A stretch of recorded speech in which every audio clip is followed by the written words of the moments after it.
사울의 업적들이 이야기되며 지난 14장의 말씀이 마무리되었습니다. 사울이 치른 많은 전쟁들이 있었습니다.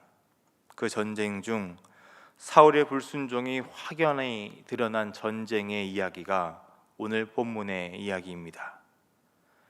하나님께서 사무엘을 통해 왕으로서의 사울에게 한 가지 명령을 내리시며 오늘 말씀이 시작됩니다. 먼저 1절의 말씀을 보겠습니다. 사무엘이 사울에게 이르되 여호와께서 나를 보내어 왕에게 기름을 부어 그의 백성 이스라엘 위에 왕으로 삼으셨은즉 이제 왕은 여호와의 말씀을 들으소서. 1절의 말씀을 보면 하나님께서 사무엘을 보내어 사울에게 기름을 부어 왕으로 세우신 이유를 설명하고 있습니다. 여호와의 말씀을 듣고 그 말씀대로 행하기 위해서입니다. 이스라엘에 있어서 왕은 절대 왕권을 지닌 왕이 아니었습니다. 하나님께서 맡기신 일에 순종하는 자리가 이스라엘에서의 왕의 자리였습니다.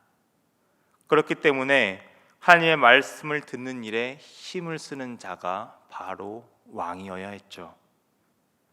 그럼 하나님께서 오늘 그런 사울에게 무엇을 말씀하십니까? 아말렉에 대해서 말씀하고 계십니다. 아말렉 족속은 유다 남부 광야에 살던 이들입니다. 과거 이스라엘이 애굽을 떠나올 때 이 아말렉 족속이 이스라엘을 처음으로 공격하게 됩니다. 그 악에 대해서 하나님께서는 심판을 선포하십니다. 그 명령이 3절에 기록되어 있습니다. 지금 가서 아말렉을 쳐서 그들의 모든 소유를 남기지 말고 진멸하되 남녀와 소아와 젖먹는 아이와 우양과 낙타와 나귀를 죽이라 하셨나이다 하니, 이번 전쟁 사울에게 주어진 기회였습니다. 지난 길갈에서의 불순종을 만회할 기회였던 것이죠. 하나님께서는 진멸을 말씀하십니다. 어제도 언급드렸던 헤렘 전쟁입니다. 사람 후에부터 가축이리까지 모든 생명을 죽이고 모든 물건을 불태워 하나님께 바치는 전쟁을 뜻합니다. 달리 표현하자면 이 전쟁은 영토 확장이나 노획물을 취하기 위한 전쟁이 아니라는 것입니다. 출애굽 당시 악을 행하며 하나님의 구원을 방해한 이들에게 내리는 하나님의 심판, 바로 심판의 전쟁입니다. 사울은 이런 하나님의 명령을 듣고 수행하기 위해 백성을 소집합니다. 4절을 보면 보병 20만 명에 유다 사람만 10,000명, 총 21만 명이 들라임에 모였습니다. 14장 처음에 6,000명이 모였던 것에 비하면 장족의 발전이 이스라엘 가운데 있었습니다. 이 전쟁을 시작하며 사울은 먼저 겐 사람에게 말을 건넵니다. 6절의 말씀을 보겠습니다. 사울이 겐 사람에게 이르되 아말렉 사람 중에서 떠나가라. 그들과 함께 너희를 멸하게 될까 하노라. 이스라엘 모든 자손이 애굽에서 올라올 때에 너희가 그들을 선대하였느니라.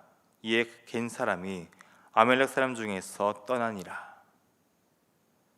겐 사람은 사사기의 말씀을 보면 모세의 장인 호밥의 자손으로 유다 자손과 함께 가나안 땅에 들어왔다가 유다 남방에 거주하며 아말렉에 섞여서 살았던 이들이었습니다.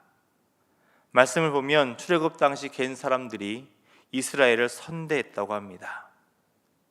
선대하다에 사용된 히브리어는 헤세드입니다. 인애를 베푼 겐 사람에게 하나님께서는 자비를 베푸신 것이죠. 이스라엘에게 악의를 보인 아말렉에게 심판을 가하는 것과는 대조적인 모습입니다. 우리는 이 전쟁을 명령하시는 하나님을 보며 어떤 생각을 하게 됩니까? 구약의 말씀 속에서 진멸을 말씀하시는 하나님을 보며 우리는 때로 하나님께서 무자비하시다라고 생각할 수 있습니다. 그러나 이것은 우리 인간적인 미움의 표현이 아닙니다. 공의로우신 하나님께서는 선의에 대해서는 헤세드로, 그리고 악의에 대해서는 심판으로 공정하게 대하는 분이심을 이 전쟁을 통해서 나타내고 계신 것입니다. 이를 통해 우리는 악에 대해서 분명한 태도를 가질 수 있습니다. 그리고 선의에 대해서도 마찬가지입니다. 마태복음을 보면 예수님께서는 제자의 이름으로 가장 작은 자에게 냉수를 주는 자에게 결단코 상을 잃지 않을 것이라고 말씀하십니다. 우리는 선을 행하는 일에 온 힘을 다해야 한다는 것이죠. 그리고 악을 행하는 것에는 작은 것이라도 우리의 삶의 자리에서 허용하면 안 된다는 것을 이 전쟁을 통해서 우리에게 알려주고 계신 것입니다.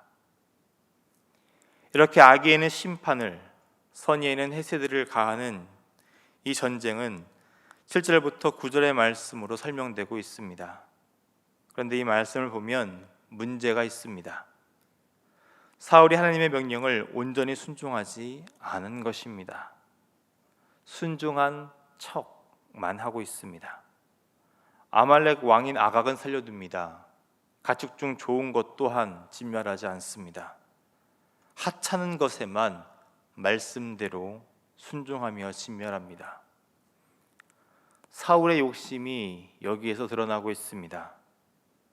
자신의 승리를 자축하기 위해 아말렉 왕은 살려둔 것입니다. 그리고 왕이 전쟁에서 승리하고 노획물을 백성에게 나눠줌으로써 왕으로서 인정받는 그 당시 관습을 따라 좋은 것은 살려둡니다. 모두 왕으로서 자신을 높이기 위한 행동입니다.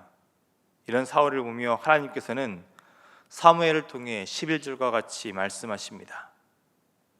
내가 사울을 왕으로 세운 것을 후회하노니 그가 돌이켜서 나를 따르지 아니하며 내 명령을 행하지 아니하였음이니라 하신지라.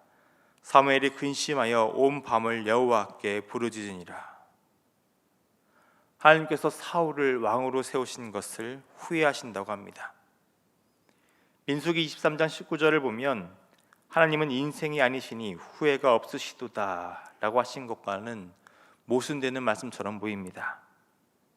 그러나 이것은 모순된 것이 아니라 신인 동영 성론이라는 것으로서 하나님의 마음을 사울이 얼마나 아프게 했는지 그 심정을 인간의 용어로서, 그러니까 인간의 감정으로서 표현한 것입니다. 그러니까 사울의 불순종이 지금 이렇게 하나님의 마음을 아프게 했다는 것입니다. 이에 대해 사무엘은 근심하여 온 밤을 부르짖었다고 합니다. 이 근심하다라는 것을 직역하면 마음이 불탔다라는 뜻을 가지고 있습니다.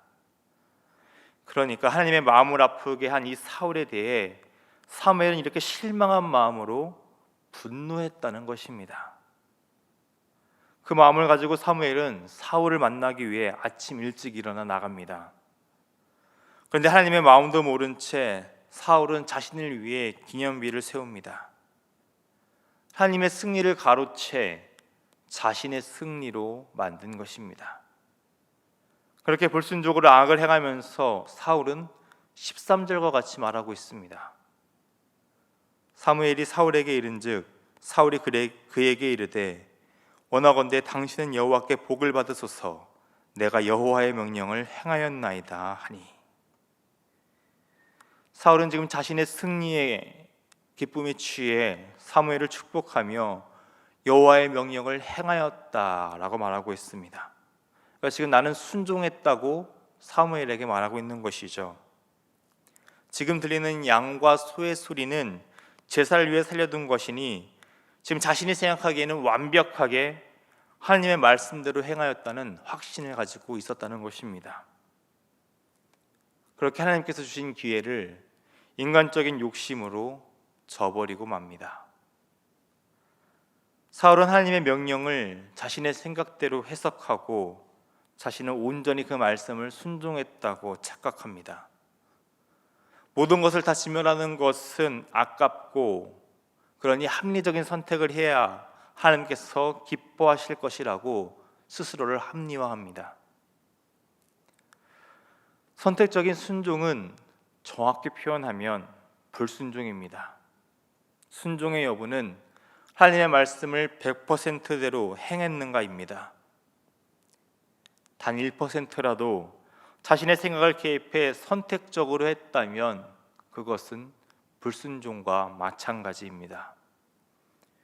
사울처럼 왕으로서의 입지를 회복하려는 인간적인 욕심을 감추고 순종하는 척해서는 안 된다는 것입니다. 순종한 것 같다고 생각하면 안 된다는 것이죠. 오늘 우리는 어떠합니까?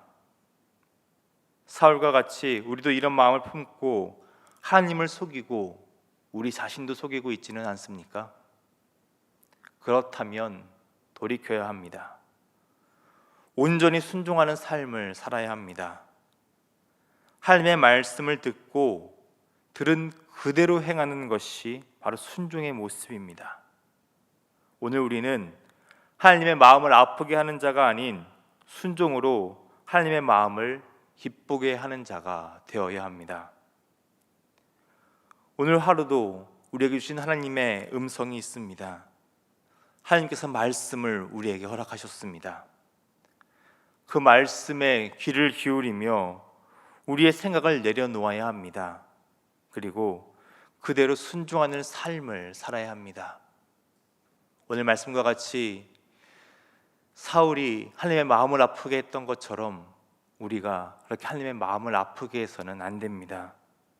오늘 하루 나 자신의 생각은 내려놓고 오늘 우리에게 허락하신 그 하나님의 말씀에 온전히 순종함으로써 하나님의 마음을 기쁘게 하는 여러분이 되시기를 주님의 이름으로 축원합니다. 기도하겠습니다. 공의와 자비의 하나님, 오늘 우리를 하나님의 백성으로 택하시고 왕같은 제사장, 거룩한 나라, 하나님의 소유된 자로 삼아주시니 감사합니다. 오늘 우리의 삶의 자리에서 하나님께서 하신 그 말씀 그대로 사는 삶을 살기를 간구합니다. 하나님의 뜻대로 선을 행하며 하나님의 헤세드를 전하는 자로 살아갈 힘을 주옵소서. 악의가 가득한 세상에서 악을 악으로 대하는 것이 아닌 하나님의 말씀대로 선으로 대하며 하나님의 사람으로 살게 하여 주옵소서. 사울과 같이 우리의 인간적인 욕심을 하나님의 뜻인 것 마냥 속이고 불순종의 길을 걷지 않도록 우리의 마음을 지켜주시기를 또한 간구합니다. 순종한 것 같은 거짓 순종이 아니라 온전한 순종으로 하나님의 말씀대로 살아가며 하나님의 기쁨이 되는 삶을 살 수 있도록 오늘 우리의 마음을 주관하여 주시옵소서. 그렇게 하나님의 도우심을 의지하며 오늘도 하나님을 기쁘시게 하는 삶을 살기를 간구하며 이 새벽 기도로 나아갑니다. 날마다 새롭게 임하시는 하나님의 자비로 오늘도 우리 가운데 임하셔서 순종의 삶을 살아갈 수 있도록 우리의 힘과 능력이 되어 주시옵소서. 사랑이 많으신 우리 주님 예수님의 이름으로 기도드립니다. 아멘.